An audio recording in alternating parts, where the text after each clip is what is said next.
Hello and welcome back to the next episode of the Trav's Outfitter podcast. I'm your host, Shane Carlson. I'm joined by Trav's Outfitter owner, Travis Yuthi, and Emmy-winning journalist, Cory Hepola from the popular YouTube My Town series. He's in Watertown, wrapping up some filming today, getting ready for season 2 of My Town. And Watertown's going to be featured in that, and we are just so thrilled that you're here joining us on the Trav's Outfitter podcast. I'm sure we'll share, but unbelievable experience here in Watertown. So thank you, Shane. Thanks, Trav, for having me on the show. Absolutely. And before we get into talking a little bit about My Town, let's talk a little bit about your background and kind of the way that you grew up. Well, My Town is kind of explain My Town first off, and then we'll talk about your growing up. Yeah, give me a microphone and I might get going here. So My Town is a documentary series. Our mission is to break down the popular misconceptions with the rural lifestyle, showing the opportunities in our small towns. Now, there's a specific reason for that that I'll get into, but I think it's important to kind of understand how we got to this mission because it's based on my personal life, which is, I grew up in a town of 3,500 people in Perham, Minnesota, so western Minnesota, and loved it, had a great experience, there's great small business there, there's a great school district there, and people, much like Watertown, really come together for the greater good. And when that's all you think that's what it is like everywhere. And, at 18, like many, I went off to college. I knew exactly what I wanted to do. My goal was to get to Minneapolis and be a TV news anchor in Minneapolis, Minnesota. So I was laser focused. That was my goal. That's what I was going to do. And I went to Concordia College in Moorhead, roll Cobbs, right? And then got a job in Fargo, and I got into TV in Helena, Montana, Elmira, New York, Rochester, New York, Austin, Texas, Houston, Texas, then got back home. Dream come true in May 2025. May 2015, 10 years ago. I thought I would do that the rest of my life. But what really shifted for me was, I was turning 40-ish and, a wife and 3 young kids. I started to look back at my home, which I'd always valued, but I looked at it through a different lens. I had a different perspective. Now, I had the benefit of being able to experience so many different people and cultures and different regions around the country, and I enjoyed them all, but they weren't the same as home, right? There was that small town, the people that banded together. The other thing that really stood out to me as I went on my journey was no matter where I went, I'm in Elmira, New York, or Rochester, New York, the teachers, the coaches, the mentors, the local businesses, always interested in how's he doing? Where's he at? Is he in Minneapolis? Is he working towards that goal still? Because in small towns, they're invested in the people who are there. Not even if they're even living there. But my parents would go around town, and everyone's always asking. I'd get a new job. I got the job in Minneapolis, and on the cover of the paper is local boy makes it to a dream come true job, right? Like that's what it's like in a small town. We cheer each other on, whether we're at home or not. That's what I kind of saw. It took me a while to leave to understand just how special that was. Now, this will kind of all connect here.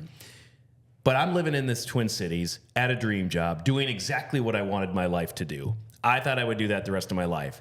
A couple things sort of shifted for me, not only the perspective, but also the way that people in larger cities viewed small towns. It was, lucky you got out of there, right? Oh, good for you. Like I had accomplished something just by leaving the small town. Also working in a news industry, you never, in our industry at that point, you're never going to a small town for something positive. Mm-hmm. There's a fire, there's an untimely death. That's when the news crew will show up, and they'll stay for 5 days for that, but they're never going to go do the positive story. Now, that's not a commentary necessarily on local news. It's just the industry. But what that does is that perpetuates these stereotypes to a mostly urban audience that is saying, oh, boy, I don't want to go there. And then on top of it, so often we've had these long-standing narratives about rural America, which is No, all these small towns are dying. They're all desolate. There's nothing there for you. Everybody there is uneducated, right? Mm-hmm. And I knew that's not the truth. Amen. There are talented people who choose to live this lifestyle because of all these wonderful reasons, right? You want to start a business. You want to balance work and life. You want a quality of life. You want to be on the church board. You want to run for school council. Maybe you want to do all of those things. But you can do that in a small town. Mm-hmm. So we wanted to do, and I felt it on my heart, really, and we can talk about faith too, but I really felt, for the first time in my life, I was very confused in terms of I had been telling my life exactly what I wanted to do with it. And I just said, Lord, I don't know what it is, but you're calling me to do something. Took a lot of discernment and a couple of years, but it kind of formed into this, which is My Town, the documentary series, where we work with small towns across, so far the upper Midwest, helping them tell their story so that not only internally do the people look around and go, that's right, we are special, but also then share that story to the globe and to say, hey, your dreams can happen here. And it's one of those things where I think it's when people see their town or a town similar to theirs in the My Town series, it's kind of a rallying point. People can get behind that and be like, that maybe that's not me, but I can relate to that. I know somebody who does that, or they have family members or people who work in doing those sorts of jobs. Yeah, and so our goal with My Town is typically, not every single episode, but typically we'll discover 3 different people who sort of represent the town in different ways. And usually we want to find different people with different backgrounds, different perspectives, different age groups or whatnot, so that anybody who is on the outside can identify with someone. And oftentimes, Shane, that's kind of the first thing we look at is, okay, so what's their story? Are they from Watertown and have never left? Are they a boomerang, which we call? A boomerang is somebody who grew up in Watertown, left for college, but then chose to move here. Or is it somebody who had never even heard of Watertown until, wow, I saw it somewhere, or I saw a job opportunity or whatnot, and I chose to move here. But that's the distinction with My Town is we want to reframe the rural narrative, and we want it to be seen as a choice, rather than, oh, they ended up there or they had no other option. No, people choose this lifestyle, and that's what we want to show. All the many reasons why people choose Watertown, South Dakota.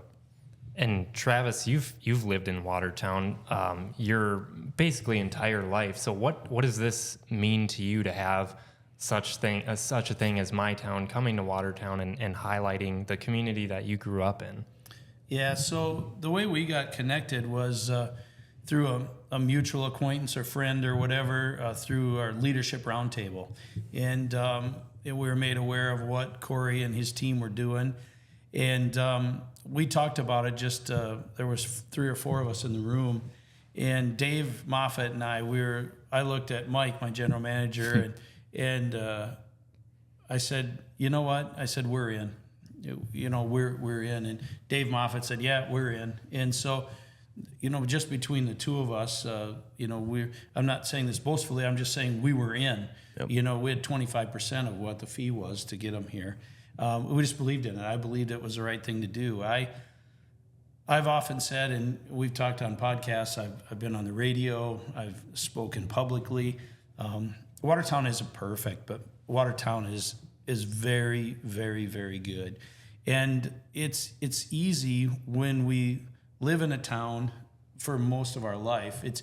The world and life beats us down. And it's easy to reach a point and be like, well, what about this person? And what about this decision? And what about this? And what about that? And, what about the school? And what about this?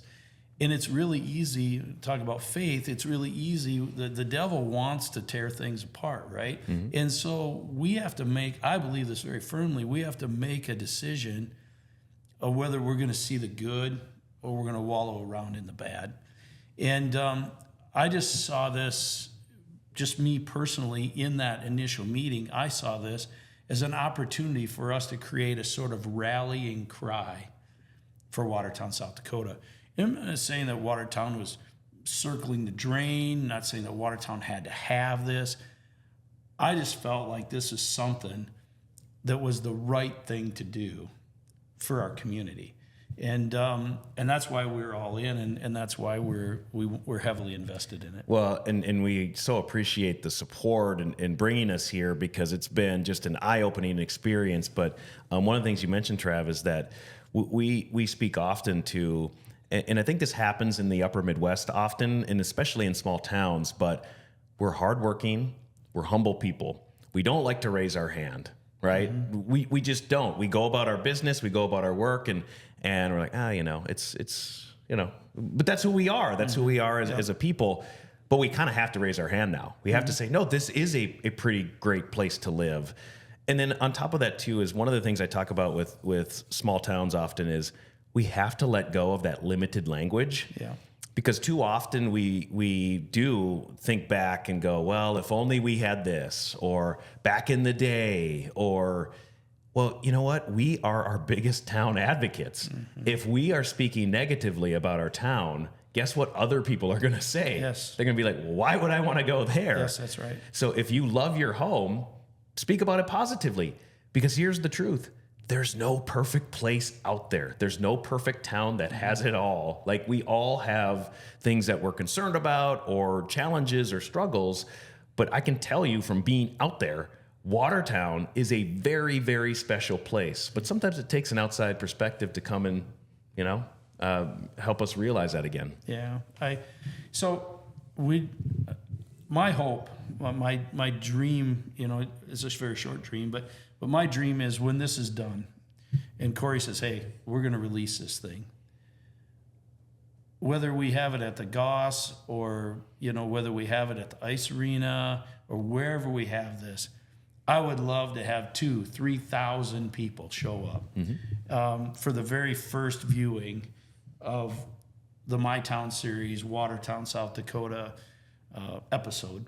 And the reason for that is because I believe that civic pride, you just talked about that, civic pride is so powerful.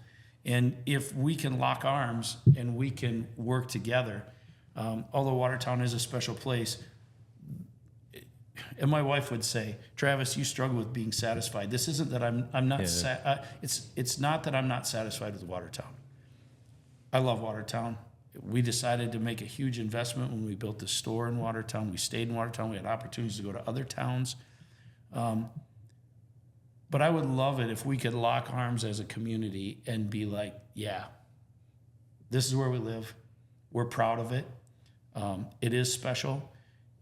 And to the world, when the world sees that, if you need a place where you can come, that there's relatively low crime, that chances are you'll move into a neighborhood where there'll be a grandma or a grandpa that live next to you that will take your children in as their own grandchildren.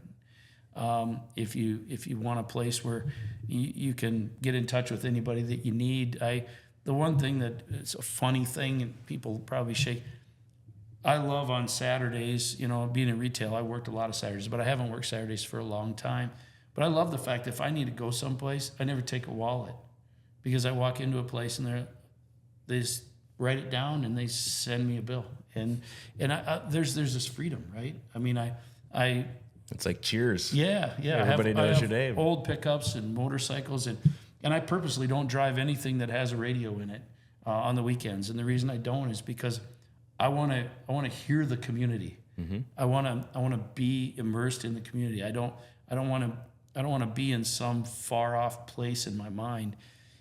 And I think that if we do that, you can see the beauty of your community if you just turn some of the other rubbish. There's too much noise all the time. We get busy.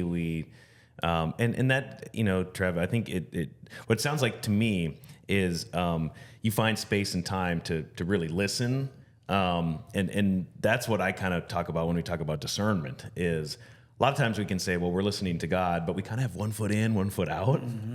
But making time, because you have to make time, but consistently, not just once every 6 months, but that's consistent time to really listen. And he's going to speak to you, but you have to be open and willing to listen. Yeah.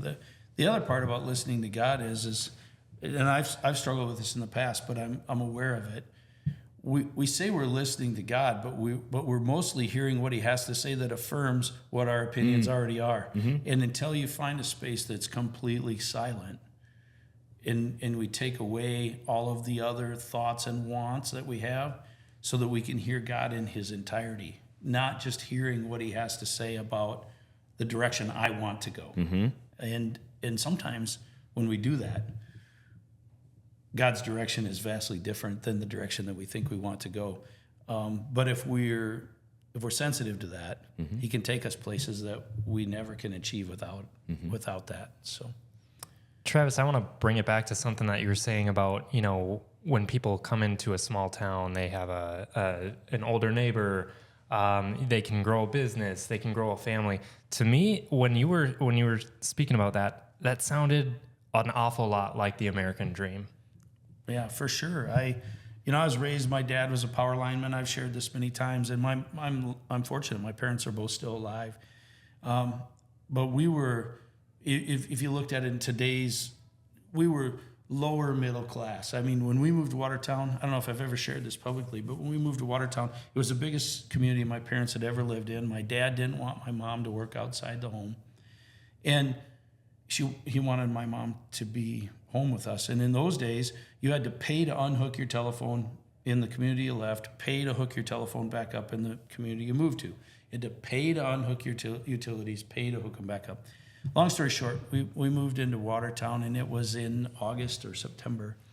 And my dad, who's very, very financially responsible, he could see clearly that there were a lot of expenses coming down the line, and that at some point, something had to give. And so my father grew up in Presho, South Dakota, which is in the central part of the state. It's near Chamberlain, South Dakota. And he remembered there was an old, it was like a gun club, but they had this old warm morning wood stove that was in their clubhouse, and the clubhouse was dilapidated. And my dad reached out, asked him if he could have that wood stove. And they said, sure, no problem. And guys, I remember it like it was yesterday. It was rainy and cold. We had an old Datsun pickup. It was my dad, my brother, and I. My mom had packed us sandwiches. This is completely foreign compared to what happens today. And my dad had enough money in his wallet to fill that truck with gasoline, get us out there, and get us home. That was it. That's all the dough he had. And my brother and I was in third grade. My brother was in kindergarten or first grade. And we rode out there with him, and we lifted this stove into the back of this pickup truck, and we tied it down, and we brought it home. And my dad put it in this house that we lived in down on Kemp Avenue. And then he worked for the Department of Energy, and they had all these change-out cedar poles. They weren't creosote, just a plain old cedar pole. And they had told him that they were just going to throw them in the landfill, and Dad asked if we cut them up. So Dad bought a chainsaw, and we went out there, or borrowed a chainsaw, and we'd cut it out, and we would chop them with an axe, and we would burn those. And my mom, I love my mom. If she sees this, which she may never, but if she sees this, but my mom, she never was on board with that, right? So Dad would get up, cedar burns fast, and he'd get up in the middle of the night because he just knew that we weren't going to be able to pay the utility bill. And that's why my dad did this. And my mom, she would wait until Dad would leave in the morning, and she'd let the fire go out, and then she'd just turn the furnace on. And my dad would come home at night, and there was always this conflict, right? My dad was frustrated because he knew the reason he was doing it was he wanted to be financially responsible. And I remember it was in October. I come home one night, and he could see the furnace was going, and he took his utility belt, and he cut the little tab that's on the gas meter, and he took his crescent wrench, and he shut the meter off to our house. After dinner that night, Mom went over to turn the furnace. Dad didn't say anything about the fire. He went over to turn the furnace on. She goes, Jim, there's a problem. And my dad said, yeah, there's a problem. He says, I shut the fuel off. I shut the gas off. And she looked at him, and I remember I was in third grade. And he said, I did this because we pay our bills. And I know for sure that we are not going to be able to pay our utility bill. We went for 2.5 months without natural gas at our house. I grew up in that, and I know what that is. And there are people today that probably would never think of shutting their own gas off to their house. They would just go on. And the reason I took this tangent is that there's stories like that all over this country. Yep. And there are people that lived through stuff like that, even though I'm 55, my dad's 77, that when we see people and they're struggling, and it's way more visible today than it ever was because of these things, people still get cared for in smaller communities. They just do. You know, we had an office in Minneapolis for 8 years, and I'm not at all being critical of anybody that lives in the metro area. That's not it at all. And it's something I'd love to do some research. I prayed about this last night. We should do some research. Cory, you're maybe that guy, but as a community gets bigger and as we stack more people in on themselves, it just happens. They just become more cynical. They become less sensitive. They become more animalistic. And we're seeing that right now in South Dakota. We're seeing a metamorphosis of Sioux Falls, South Dakota. My grandparents lived in Sioux Falls, and I remember going to Sioux Falls as a kid. And I'm not being critical at all of Sioux Falls, but Sioux Falls is not the city today that it was 30 years ago. People they're not as grace-filled. They don't love on each other like they used to, right? And I think that happens when we just stack people in, when the population ends up so tight. And that's one of the things that I'm so thankful that Cory and his team are bringing out.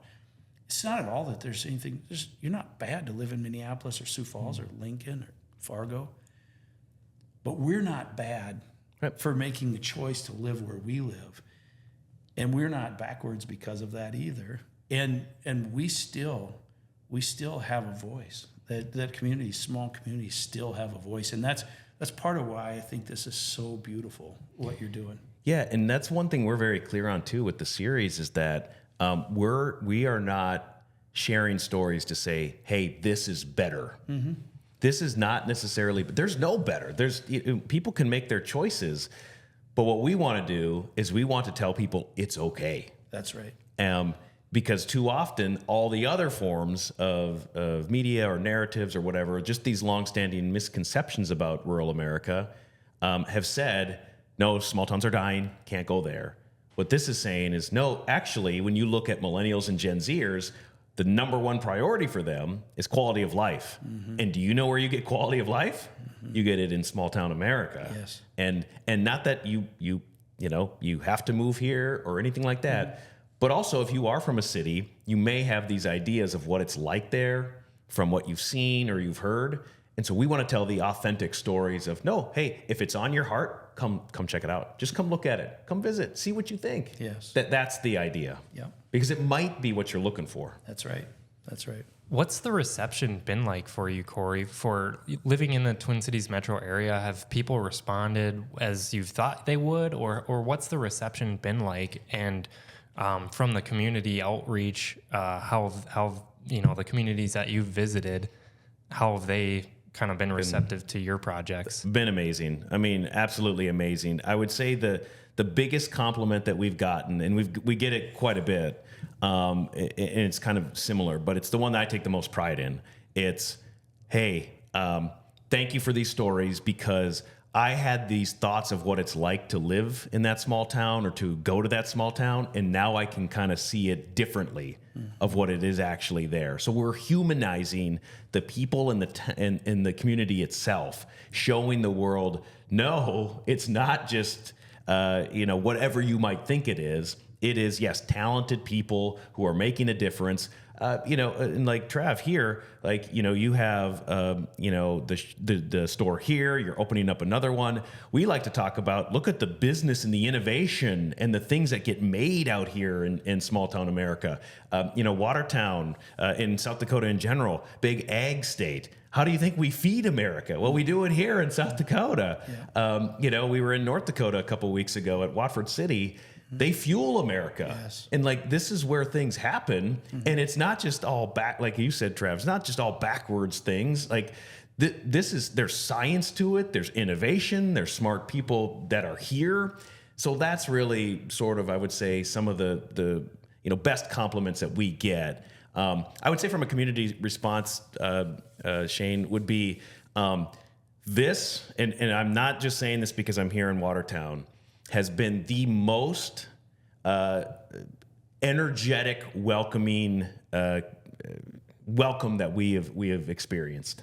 And that's our intention, right? That's what we want, because I think you guys both said it, but we can do our work. We're going to go out there and we're going to produce an award-winning level episode that shares the story of Watertown. It is going to be a dynamite 25-minute episode that everybody is going to be so proud of. But if nobody here sees it or cares or shares it, well, what good is that? That's right. So we're all in this together, and I like how you phrased it. It's arm in arm. Like, we're going to go do our part. And whether anybody here watches it or not, we're still going to do our part. But we have to do our part here in town, too. And that's the intention. We want everyone who has already chosen to live here to say, this is our intention, why we called it My Town. I want everybody in the town that we are featuring to share it on social media and say, this is my town. That's right. And I'm proud of it. That's right. Yeah. What kind of spurred, I mean, initially when you were in your broadcast TV position, you said it kind of took a few years of discernment.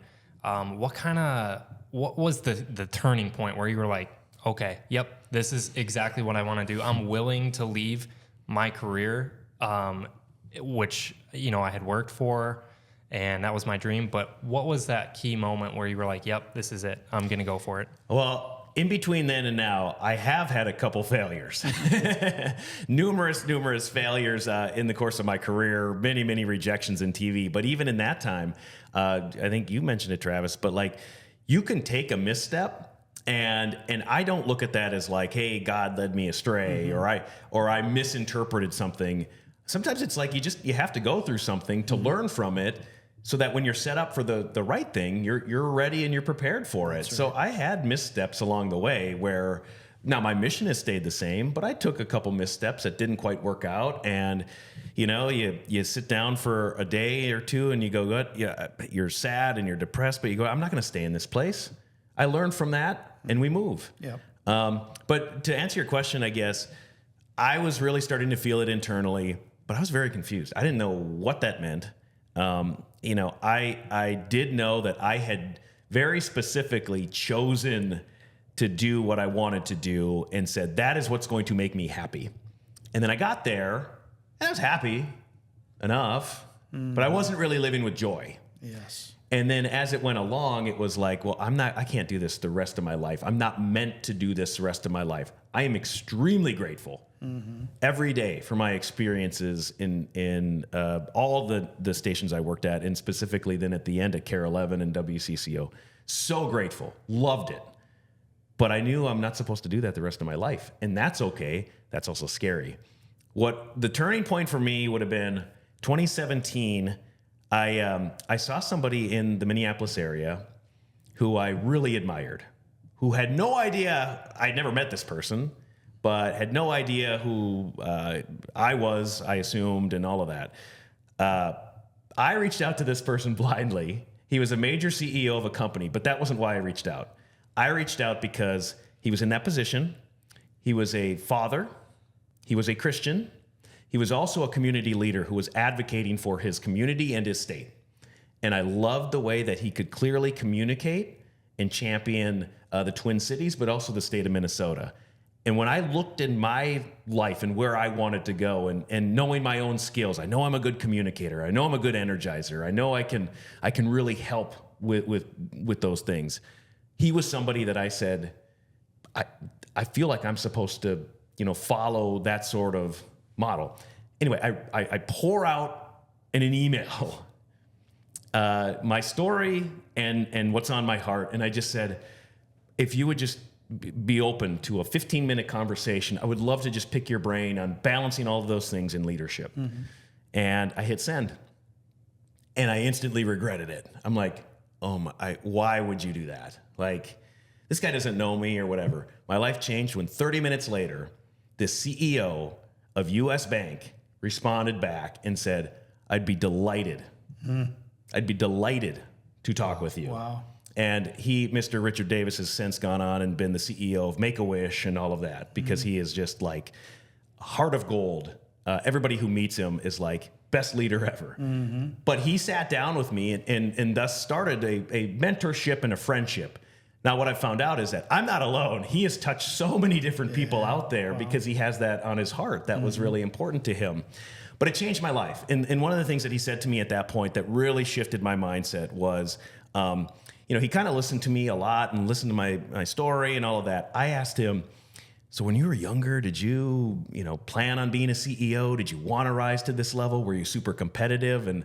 And he told me, he said, no, he kind of chuckled. No, he goes, and oftentimes when I was younger in my career, I took a lot of lateral moves.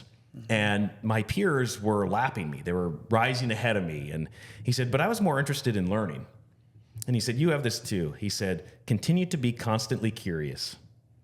And he said, rather than telling your life what you're going to do with it, create that mission, what's really important to you, and then start listening. And it reframed my mindset. Yeah, wow. And it really knocked me over.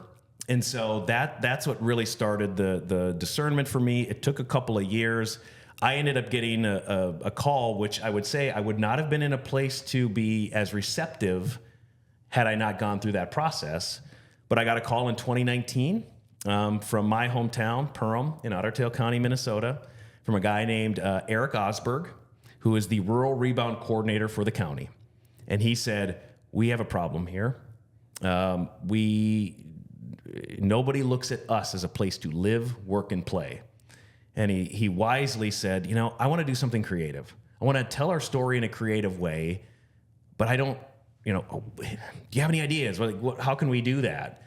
And so we went back to him with sort of like the framework of what would become my town. But at the time, it was just the idea. And they said, well, here's what I'm dealing with. Like here, I'm 40, wife, 3 young kids.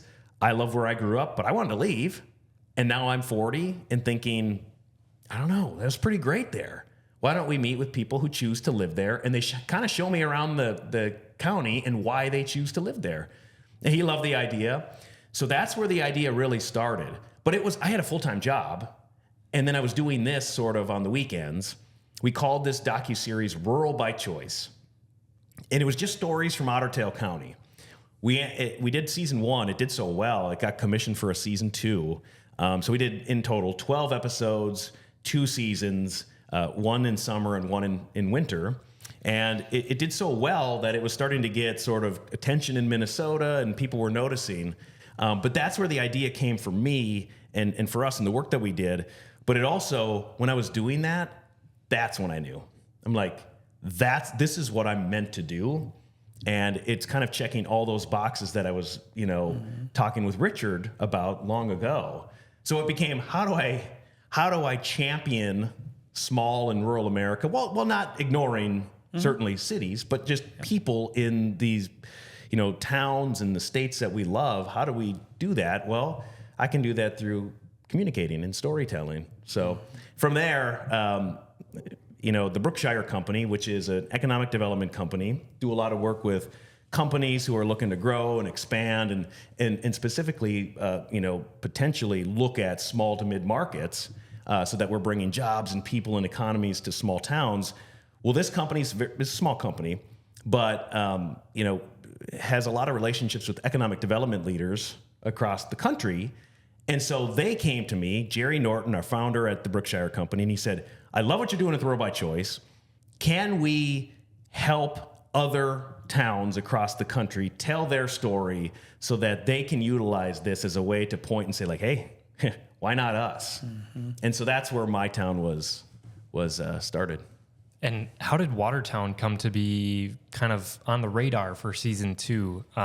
Was it always kind of in the works? I mean, how did Watertown kind of get to be where we're at today? Yeah, thanks to Trav and Dave and Mike and Eric.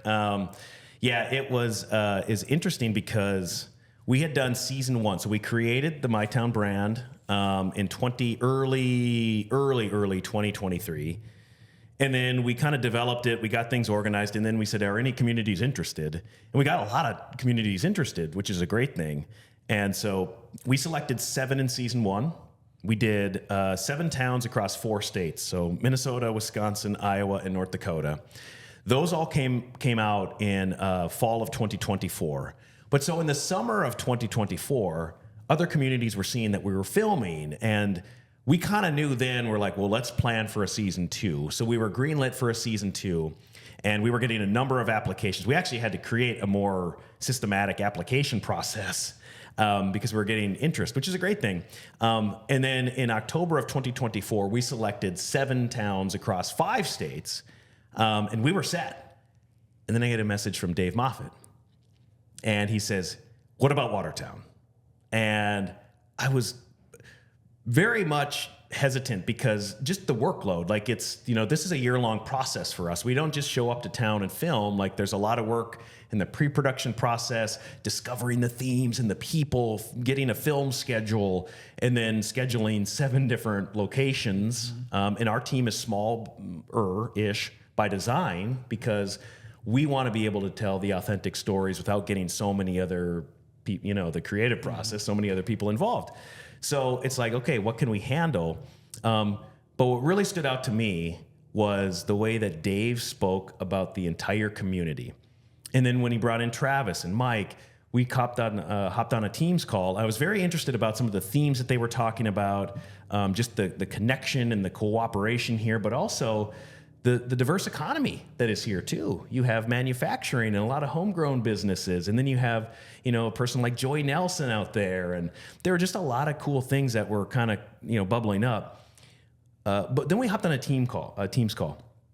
And listening to Dave and Travis talk about the people, talk about the history, talk about the town. But what really stood out to me is that these guys are all business owners. They never once talked about their own company. Not one time. That told me they were in it for the right reasons, and that's the type of relationship we want to build, is that the people are authentic. They're not just like, hey, maybe we can get our company featured on this thing. Like, that shouldn't be the driving force. It should be, we want to do this for our community because we think it's a great thing to champion our community. That is what really spoke to us and our team. So I talked to our production team. I'm like, hey, can we add another one? Because it feels like this is the right thing. It feels like a great community to spotlight. And here we are. Is there an overarching theme with all of the towns and communities that you've visited? What is maybe the most common theme that you've noticed in all of those places in the rural communities? That's a good question. I would say typically there's always a person element. I think, Travis, you mentioned it, but like the people in small towns, you choose this lifestyle because you want to take care of your neighbor. You love your neighbor. So that would be one common theme.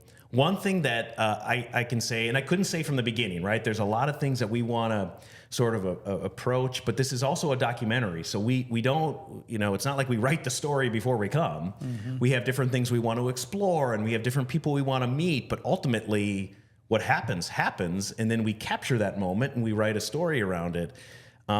After kind of reviewing with the team last night, and we start to shell out sort of how the story will flow and stuff, we like to do that right away as we're done filming because it's fresh. But I can tell you, the driving theme for this one will be people. It will be the way this town cooperates. One of the major supporting themes will be, this town gets things done. Look at all the people come to this town and they go, wait, you have an ice arena? You have the Goss? You have Terry Redlin? Like, people don't expect all of that stuff here in this small town in South Dakota. That's going to be a major driving force, which then goes into the people here, how we work together. Even bringing us here, it wasn't like it was one organization, which sometimes happens with communities. It was 20 different businesses that all stepped up and said, we want this for our town, with no expectations of being featured. Yeah. Like, that is so selfless. That is extremely unique. There's not been one other situation that we've had that has been quite like this. So we want to also kind of sort of subtly incorporate that into the story. But I'll tell you the driving theme, and sorry, I went on a tangent there too, but the driving theme is going to be that here, our lives in general, right, are so busy. We're constantly running. We're constantly moving. And you can do anything you want here in Watertown. Anything, whether it's go to the zoo, whether it's go boating, whatever, right? But here, at the end of the night, you can find peace. Mm-hmm. and you can find that quality of life, and you can juggle that all. And that's something that'll be very special to this region's story. Before we wrap up here, Cory, what can you tell us about season 2? I know obviously you just finished filming today. What can people expect from season 2 and kind of the timeline, if you know? Yeah, no, really appreciate you having me on, and then the questions too.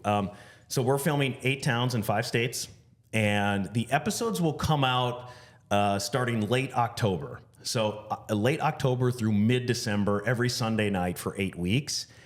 We will later on this year put out an exact schedule of time so people can expect when the Watertown episode will air.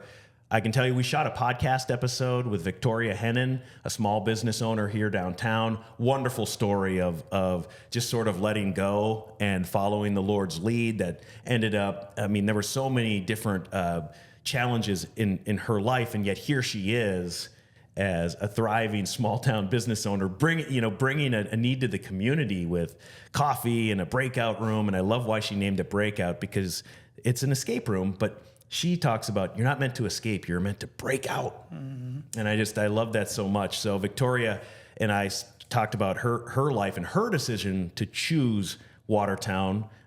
She was born in the region, and then I want to get out of here. And then I was like, no, I'm being called back. So very cool story. That episode will come out August 6th. So the most important thing, and this is my only ask, is, and this kind of goes back to the hand in hand, arm in arm. My only ask is, please subscribe to My Town series on YouTube, and please like us on Facebook. That'll keep you updated with everything. That'll give you special nuggets of content. That'll keep you energized. But please subscribe on YouTube, because that's where the audience is. But we need to do this together, and that is how people not only here will see it, but then ultimately around the globe too.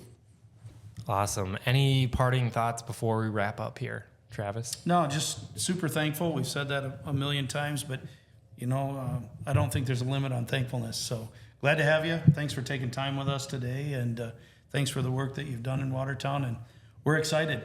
We're excited. Thank you for having us and being so instrumental in driving this project here in town. And I was very emotional as we were kind of wrapping up this morning back at the ranch and coming, because it was like, you always, you came to town and I'm like, hey, I've driven through here once, but I don't, and we've talked on a Teams call, but that's kind of it. Mm-hmm. And I leave now feeling like I have friends forever, That's right. So.